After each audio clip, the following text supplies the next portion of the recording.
우리 옆 사람 같이 축복합시다. 주님께서 복 주시길 바랍니다. 우리 또 인사합시다. 당신이 저보다 훌륭하십니다. 한 번 더 합시다. 당신이 저보다 너무너무 훌륭하십니다.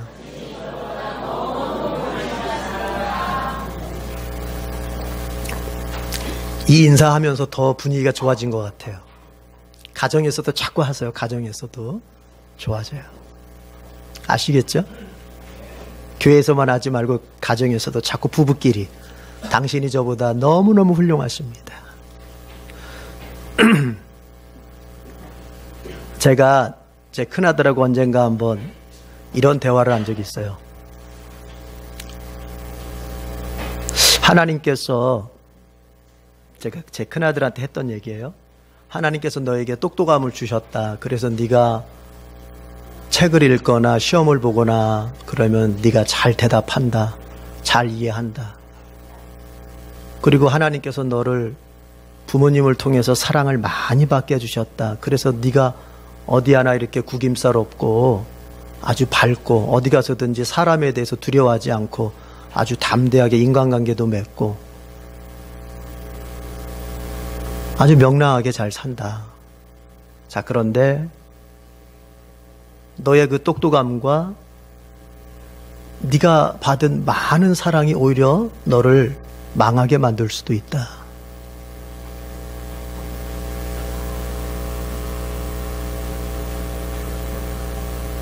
반대로 하나님께서 너에게 주신 그 똑똑함과 부모님을 통해서 받은 그 많은 사랑이 너를 흥하게 할 수도 있다. 언제 망할 수도 있고 언제 흥할 수도 있느냐. 그 갈림길의 기준은 뭐냐? 절제다, 절제. 너는 네 자신을 스스로 절제시킬 수 있을 때 너의 똑똑함과 사랑을 많이 받은 그것이 너를 흥하게 할 것이다. 그러나 네가 네 자신을 스스로 절제할 수 없다면 너의 똑똑함과 네가 부모를 통해서 받은 그 많은 사랑들은 오히려 너를 망하게 할 것이다. 망가뜨릴 것이다. 제가 그런 얘기를 들려준 적이 있습니다. 그러니까 우리가 알아야 될 게 있어요. 하나님이 내게 주신 그 좋은 것이 오히려 내게 화가 되고 악이 될 수도 있다는 걸 아셔야 돼요. 그 대표적인 인물이 바로 솔로몬이에요. 하나님이 주신 그 지혜의 복, 하나님이 주신 그 모든 번영의 복이 솔로몬을 망가뜨려 버린 거예요. 왜요? 그에게 절제가 없었기 때문에 그래요. 하나님이 내게 누리라고 주신 그것에 대해서 내가 그것을 다시 하나님의 영광을 위하여 사용을 해야 되는데 반드시 거기에는 내가 누리고 있는 이것을 하나님의 영광을 위하여 쓰려고 할 때는 반드시 대두되는 게 뭐냐면 내 욕망에 대한 절제예요. 이걸 가지고서 누리고 있는 이걸 가지고서 내가 더 편해지고 내가 더 육신적으로 행복해지고 내가 더 부유해지고 내가 더 잘나지는 이 욕망을 절제하지 않으면 하나님이 내게 주신 그것을 가지고 내가 하나님께 영광을 돌릴 수도 없을 뿐더러 하나님께 영광 돌리지 못하기 때문에 그는 점점점 하나님으로부터 받은 것으로 말미암아 점점점 망해져 가게 되는 거예요. 우리 이런 얘기 하잖아요. 너는 하나만 알고 둘은 몰라. 그런 얘기 하잖아요. 그게 무슨 뜻이에요? 당신은 하나만 알고 둘은 모른다. 인생을 살 때 그런 사람들이 참 많아요. 특별히 신자들 가운데서도 신앙생활 하면서도 하나만 알고 둘은 모르는 신자들이 많아 보여요. 그래서 안타까울 때가 있어요. 하나만 알고 둘은 모른다. 여러분 무슨 얘기예요? 부분만 알고 전체를 모른다는 거죠. 어떤 것에 대해서 똑똑하게 잘 알고 있는 것 같은데 사실은 그 사람이 알고 있는 그것은 전체를 보지 못하고 전체를 알지 못한 상태에서 부분만 알면서 그것이 전부인 것처럼 착각하고 있는 거죠. 인생을 잘 사는 사람들, 신앙생활을 잘하는 사람의 특징은 전체를 보면서 가는 거예요. 어느 부분만을 보면서 그것이 전부인 것처럼. 자, 하나님으로부터 복을 받고 하나님으로부터 좋은 것을 받는 것, 그건 너무 좋은 거죠. 우리 인생에 꼭 필요한 일이죠. 그러나 그것이 다다 이렇게 알고 있는 사람은 하나만 알고 있는 거예요. 신앙생활에서 하나만 알고 있는 거예요. 왜 하나님께서 당신에게 복을 주시고, 왜 하나님께서 당신에게 구원을 주시고, 왜 하나님께서 당신에게 그 평안한 인생을 주셨는지 거기까지 생각하고 그것을 통해서 뭘 하라고 하나님이 그걸 주셨는지에 대해서 생각할 수 없다면 그 사람은 하나만 아는 거예요. 그러나 그것까지 생각할 수 있다면, 왜 그걸 주셨고 나에게 그것 가지고 뭘 하라고 하시는지를 거기까지 안다면 둘까지 아는 거예요. 완전히 아는 거예요. 여러분은 둘까지 알길 바랍니다. 전체를 이해하길 바랍니다. 지혜로운 사람이 되길 바랍니다. 우리 옆 사람 축복하십시다. 지혜로운 신자가 됩시다. 전체를 이해하는 지혜로운 신자가 됩시다. 고린도전서는 바울이 고린도 교회에 쓴 편지죠. 이 편지를 하나님께서는 하나님의 말씀으로, 성경으로 삼으신 거예요. 그렇다면 바울은 고린도 교회에 왜 편지를 썼을까요? 편지를 썼다면 거기엔 이유가 있겠죠. 왜 편지를 썼을까요? 고린도 교회에 문제가 많았기 때문에 그래요.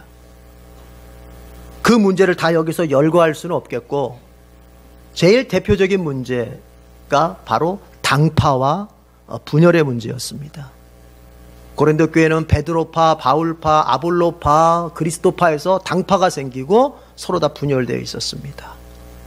그리고 그 분열된 원인 중에 또 하나는 뭐냐면 자기들이 받은 은사에 대해서 굉장히 교만해져 있었습니다. 즉 영적 우월감을 가지고 있었습니다. 내가 너보다 교회 오래 다녔어? 내가 너보다 예수 오래 믿었어? 나는 너보다 더 신비한 체험들을 했어? 난 너보다 더 큰 은사를 가지고 있어? 하면서 그 영적 우월감 속에서 서로가 서로에게 완전히 분열되어 있었습니다. 그래서 바울이 고린도전서 13장 사랑장을 말하는 것입니다. 너희가 사랑 안에서 서로 하나가 되어야 된다. 그 모든 은사를 넘어서서 더 중요한 것은 바로 서로 사랑하고 용납하고 무례히 행하지 않고 내 이익 때문에 다른 사람을 짓밟지 않는 그 사랑을 행하는 것이 더 중요한 것이다 해서 사랑장을 말하게 되는 거예요. 그리고 이제 몇 가지 문제를 쭉 고린도전서에서 나열을 하는데, 오늘 본문은 뭐냐? 음행의 문제, 음행의 문제. 고린도 교회 사람들이 음행의 죄를 짓고 있는 거예요. 그런데 더 큰 문제는 뭐냐면 음행죄를 지으면서 그것을 죄라고 깨닫지를 못하고 있어요. 음행의 일을 행하면서 그것이 죄인지를 알지 못하고 오히려 그것이 정상적인 것이고 그리스도인으로서 그것을 누려야 할 것으로 여겼다는 거예요. 바울의 오늘 얘기는 바로 그것을 지적합니다. 여러분,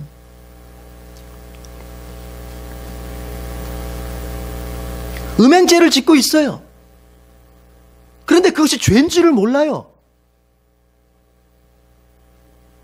그리고 바울이 말합니다.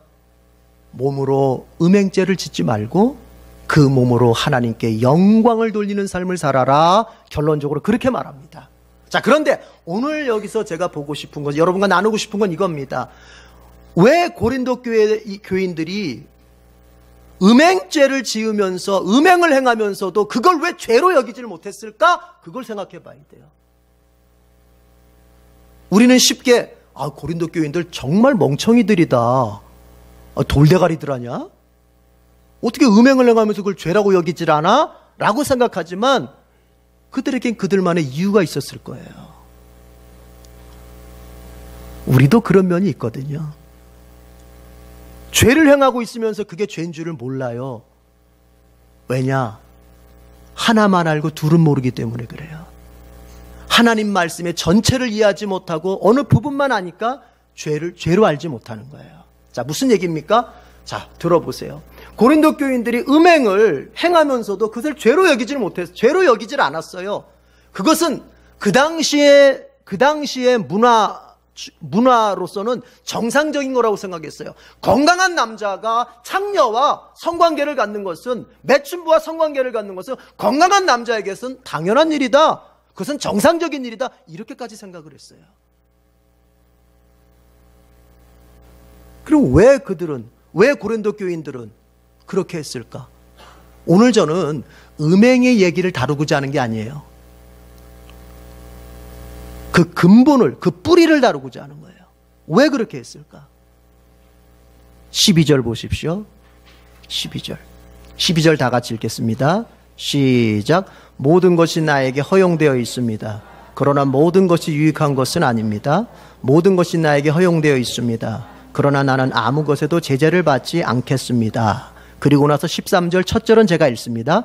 음식은 배를 위한 것이고 배는 음식을 위한 것입니다. 이게 무슨 말이냐면, 여러분 성경을 보시면 새번역 성경이 번역이 잘 됐어요.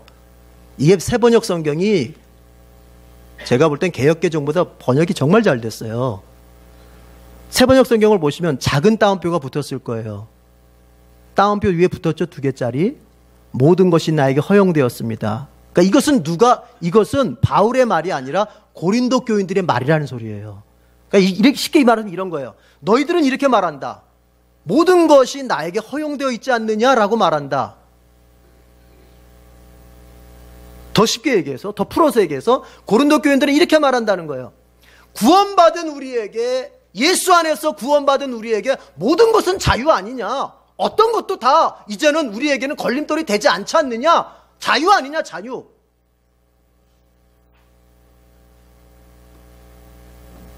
예수 믿고 나서 구원받은 후에 우리는 모든 것을 할 수 있는 자유자들 아니냐? 그런데 뭘 자꾸 이것저것 하지 말라, 이것저것 하지 말아라, 이거 하면 안 된다, 그런 얘기 하느냐? 지금 그 얘기를 고린도 교인들이 하고 있다는 얘기예요. 그것에 대해서 바울이 말하는 겁니다. 뭐라고 말합니까? 그래, 모든 걸 할 수 있는 권한이 그리스도 안에서 구원받은 사람에게 있다. 예수의 피로 구원받은 사람은 어떤 것도 걸림돌이 될 수 없다. 자유자다. 그런데 이걸 알아야 된다. 그렇다고 해서 그 모든 것을 행하는 것이 신앙에 유익한 것은 아니다, 그 얘기예요. 그러니까 고린도 교인들은 뭐예요? 하나만 알고 둘은 모르는 거예요. 모든 걸 할 수 있는 권한이 우리에게 주어졌어요. 여러분, 예수님의 십자가의 대속이라고 하는 것을 여러분 어떻게 생각하십니까?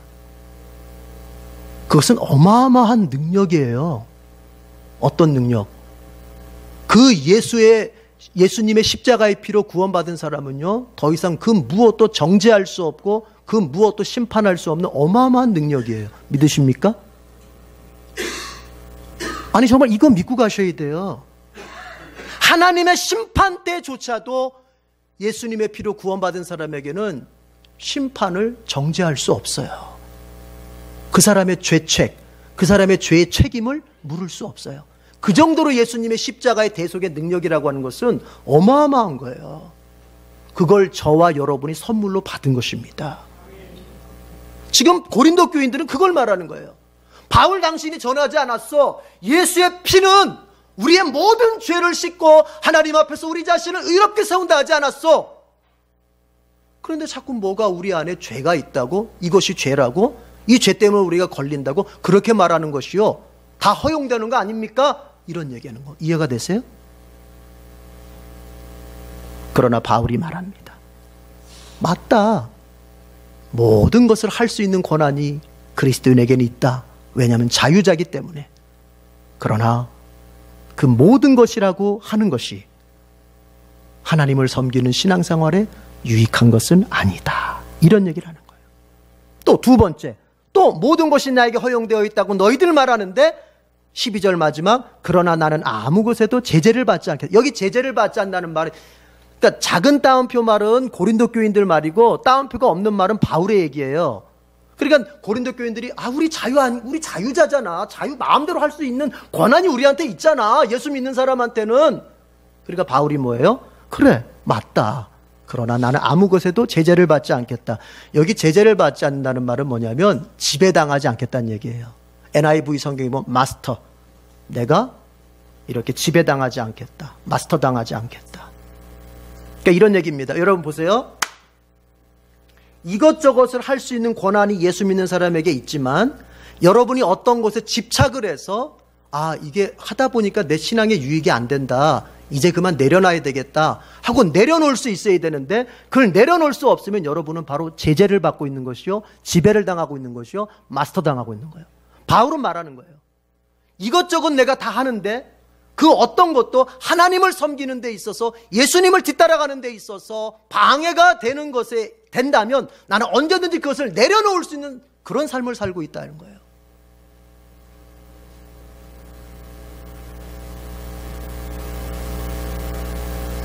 여러분한테 여러분에게 유익하고 여러분에게 그것이 즐겁다고 해서 다가 아니고요, 그것을 했을 때 여러분의 신앙이 성장하는지 아니면 신앙이 침체하는지를 살펴서, 그것을 했는데 신앙이 자꾸 침체하는 듯하다 그러면은 그게 분명히 꼭 죄가 아니라 하더라도 그것을 내가 딱 내던질 수 있는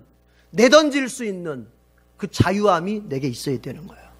그러나 그것을 내던질 수 없다면 그 사람은 그것에 의해서 지금 지배를 당하고 있는 것이고, 그 사람에게 있어서 더 중요한 것은 하나님을 향한 신앙이 아니라 내가 나의 즐거움, 나의 이익이 나에게 더 큰 거예요. 바울은 지금 그 얘기하는 겁니다.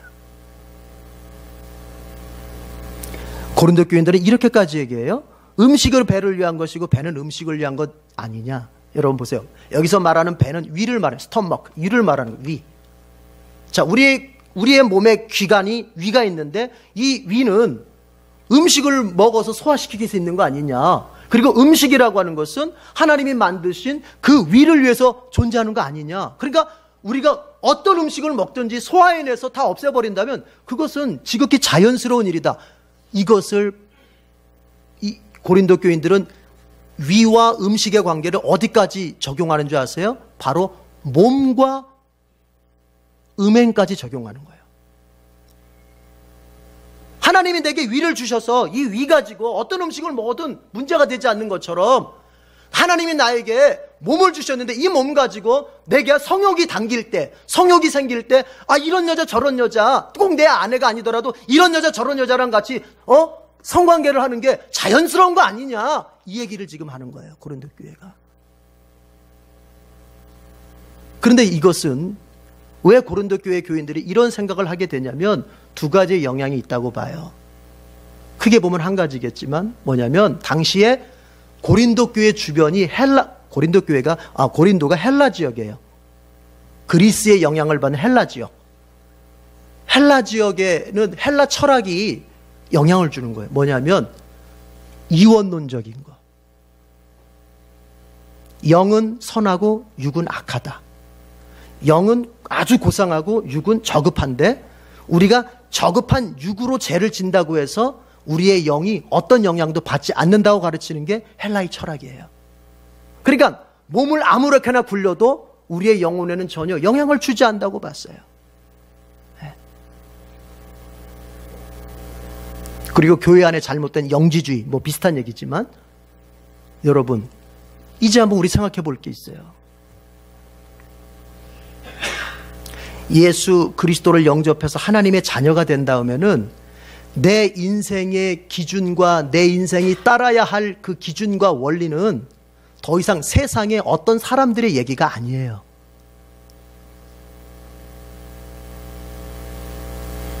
세상의 어떤 사람들이 들려주는 그 인생론이 우리의 선택과 우리의 행동의 기준이요 원리가 될 수 없어요.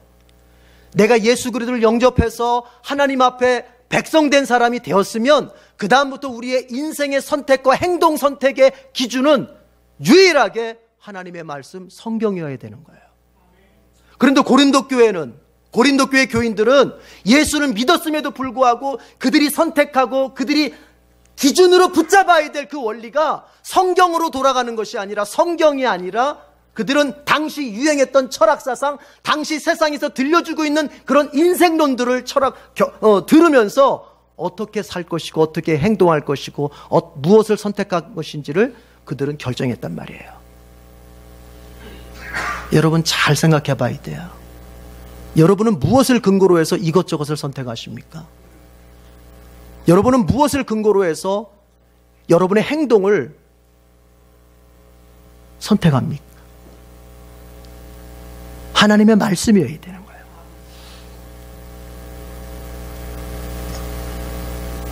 그래서 바울은 말합니다. 몸은 음행을 위하여 있는 것이 아니고 주님을 위하여 있다. 우리의 몸이, 여러분, 우리의 쾌락을 위하여 존재하는 것이 아니라 우리의 몸이, 이 몸이라는 것을 단순히 몸이라고만 생각하지 마십시오. 이렇게 생각해 보십시오. 우리의 인생은 우리의 행복을 위하여 존재하는 것이 아니라 하나님의 영광을 위하여 존재하는 거예요. 이렇게 말하면 좀 너무하지 않습니까? 그럼 인간은 뭡니까? 인간은 죽도록 하나님을 위해서 뼈 빠지게 고생만 하다 그냥 끝나는 겁니까? 그게 아니란 말이에요. 하나님이 인간을 창조할 때에 인간이 행복을 얻는 원리를 만드셨는데, 어떻게 하면 인간이 가장 정말 가장 최상의 행복을 얻을 수 있느냐, 그 원리를 만드셨는데 그것은 하나님을 통하여 얻는 행복이어야 되는 거예요. 내가 하나님의 영광을 위하여 살 때 하나님께서 내게 베풀어 주시는 그 기쁨과 행복으로 채워지는데, 그것이 진짜 최상의 기쁨이요 최상의 행복이란 얘기예요.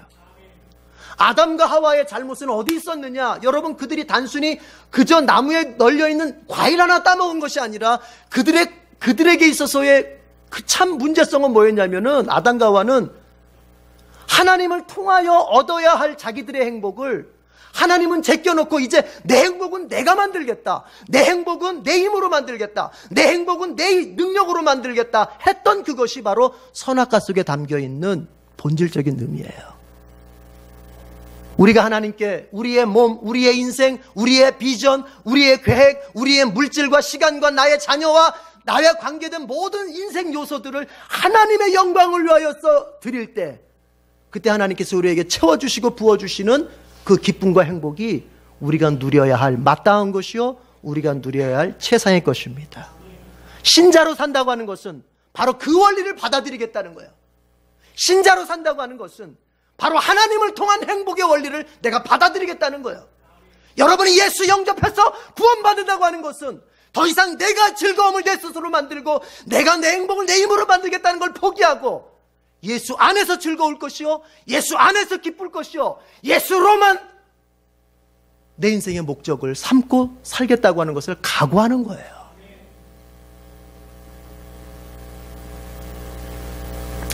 오늘 음행의 얘기를 하고 있지만 결국에는 오늘 본문의 본질적인 그 뜻은 고린도 교인들이 예수 그리스도를 통해서 얻은 그 자유라고 하는 것을 오용을 했다는 거예요. 그 자유라고 하는 것을 잘못 사용했다는 거예요. 여러분, 우리는 주 안에서 자유를 얻은 사람들이 맞습니다. 우리는 그리스도의 십자가의 대속으로 말미암아서 그 무엇도 우리를 심판할 수 없습니다. 하나님의 심판대 앞에서 우리는 절대로 지옥의 판결을 받을래야 받을 수 없고, 하나님으로부터 우리는 불의하다는 선고를 받을래야 받을 수가 없습니다. 그리스도께서 우리를 위하여 흘리신 피는 우리로 하여금 하나님 앞에 의인으로 세우기에 너무나도 충분합니다. 그리고 이 세상에서 저질러지는 남은 생애 동안의 죄도 그리스도께서 내게 덧입혀 주신 그 십자가 보혈의 의를 절대 깨트릴 수 없습니다. 우리가 지금부터 살아가면서 짓게 될 어떤 죄도 주님과 나 사이에 맺어진 그 언약을 깨트릴 수 없습니다. 그래서 우리는 자유자예요. 그 무엇으로부터도 정죄받지 않는 자유자예요. 자, 그런데 이제 생각해 봅시다. 그 자유 가지고 뭐하고 살고 있습니까? 그 자유 가지고 여러분은 지금 어떻게 살고 있습니까? 예수 믿어서 천국 가게 됐으니 이제 됐다. 그리고 그 다음엔 무엇이 여러분의 인생에 줄을 채우고 있습니까? 바울은 말합니다. 여러분은 여러분 자신의 것이 아닙니다. 19절 끝에 여러분은 여러분 자신의 것이 아닙니다. 여러분은 하나님께서 값을 치르고 드린 사람들입니다. 20절 여러분은 하나님께서 값을 치르고 사드린 사람들입니다. 이게 중요한 거예요. 여러분, 하나님께서 값을 치르고 우리를 사셨어요. 원래 우리는 죄의 노예요, 마귀의 노예요. 그래서 이제 죽음만을 기다리는 그런 처참한 지경에 있을 때 하나님께서 값을 치르고 우리를 사셨단 말이에요. 그 값이 뭡니까? 예수 그리스도의 생명이에요, 생명. 예수 그리스도의 생명이라고 하는 대가를 지불하고 우리를 사셨어요. 그러면서 바울은 말하는 겁니다. 그러므로 더 이상 너희는 너희 자신의 것이 아니다. 누구의 것이다? 하나님의 것이다. 그렇다면 하나님의 것이라면 이제 너희는 하나님을 위해서 사는 것이 마땅하다는 얘기예요. 저와 여러분의 인생의 목적은 하나님이셔야 됩니다. 그래서 바울은 20절 끝에 여러분의 몸으로 하나님을 영화롭게 하십시오. 몸을 인생으로 바꿉시다. 여러분의 인생을 통해서 하나님을 영광스럽게 하십시오. 여러분, 아까도 제가 잠깐 말씀드렸지만 우리가 하나님의 영광을 위해 산다고 하는 것은 어찌 보면은 고통스러움이 따르기도 하고 나의 손해가 따르기도 합니다. 내가 하나님의 영광을 염두에 두지 않는다면 정말로 내 마음대로 다 선택하고 내 욕망대로 선택하고 내가 하고 싶은 대로 살고 내가 저 사람한테 똑똑한 머리 발휘해가지고 더 사기쳐가지고 내 이익을 볼 수도 있습니다. 그러나 하나님의 영광을 생각하니 이길 수 있는 저 사람한테도 져주고 저렇게 미워서 한 대 때리고 싶은 사람한테도 내가 오른밤을 대주기도 하고 손해를 봅니다. 그러면 신자가 하나님의 영광을 위해 산다고 하는 것은 이렇게 손해보고 늘 이렇게 힘들고 이렇게 살다가 인생이 많은 겁니까? 성경은 그게 아니라고 말해주는 거예요. 우리가 하나님의 영광을 위해서 살 때 하나님께서는 우리를 영광스럽게 하시는 거예요. 그게 바로 그리스도의 십자가 다음에 주어진 부활이라는 거예요. 히브리서 뭐라고 말합니까? 그리스도께서 십자가를 지실 때 참으셨다는 거예요. 왜 참으셨느냐? 그 십자가 너머에 부활의 영광이 있음을 보면서 참았다는 거예요. 여러분이 이 세상 사는 동안 때로는 손해를 보고, 여러분이 이 세상 사는 동안 하나님 때문에 때로는 아파하고, 여러분이 이 세상 사는 동안 하나님 때문에 나의 욕망의 즐거움을 포기하는 그런 고통도 겪겠지만, 하나님의 영광을 선택한 여러분의 인생을 하나님은 현세에서도 분명히 영광스럽게 세워주는 때가 있을 것이고, 더 나아가서 우리가 이 세상 떠나 내세에 들어갔을 때 하나님은 우리에게 더 영광스러운 것들로 대갚아 주실 것입니다. 신자는 이걸 바라보고 오늘도 하나님의 영광 앞에 나의 이익을 내려놓고 사는 것입니다. 우리 끝까지 믿음으로 잘 살아가십시다. 기도하겠습니다. 하나님 아버지, 우리에게 자유를 주셨습니다. 그러나 그 자유가 하나님의 영광의 도구가 되는 그런 성숙한 삶을 살게 해 주시옵소서. 시간을 마음대로 쓸 수 있는 자유가 우리에게 주어졌습니다. 물질도 내 마음대로 쓸 수 있는 자유가 주어졌습니다. 내 인생 무엇을 먹고 어디로 갈 것이며 순간순간 내가 무엇을 하며 살 것인지 우리에게 자유가 주어진 건 맞습니다. 우리는 노예가 아니요 해방자들이요 자유자들이기 때문에 그렇습니다. 그러나 주님, 이제 생각해 봅니다. 내가 이것을 해서 아무리 나에게 자유가 주어졌다 해도 내가 이것을 해서 내 신앙이 더 성숙해질 것인지 아니면 신앙이 더 내려앉을 것인지, 내가 이것을 해서 하나님과 더 친밀해질 것인지 아니면 하나님으로부터 더 멀어질 것인지를 염두에 두고 종이 아니지만 스스로 종의 자리에 내려간 그리스도처럼 우리가 주여 절제하는 삶을 살게 해 주시옵소서. 우리의 몸과 인생과 시간과 물질과 우리 인생의 모든 요소들을 가지고 나 자신을 즐겁게 하는 것으로서 인생을 살지 않게 하시고 하나님의 영광을 드러내는 것으로서 인생을 살 수 있도록 도와주시옵소서. 그렇게 사는 자를 결코 주님은 실망시키지 않고 주님께서 때가 되면 현세에서도 영광스러운 자리에 올려주실 것이고, 또 우리에게 천국에서 얻게 될 상급에도 하나님이 영광의 면류관을 바울의 고백처럼 믿음의 길을 끝까지 지켜 선한 싸움 하면서 달려갔더니 주님께서 영광의 면류관을 예비해 주셨다 했던 그 바울의 고백처럼 하나님 우리에게도, 하나님의 영광을 위해 사는 우리에게도 주께서 영광스럽게 하시는 날이 있을 줄로 믿습니다. 이 믿음으로 어렵고 힘들지만 끝까지 인내하며 가는 우리 모든 성도들 되도록 성령님 도와주시옵소서. 예수님의 이름으로 기도드립니다. 아멘.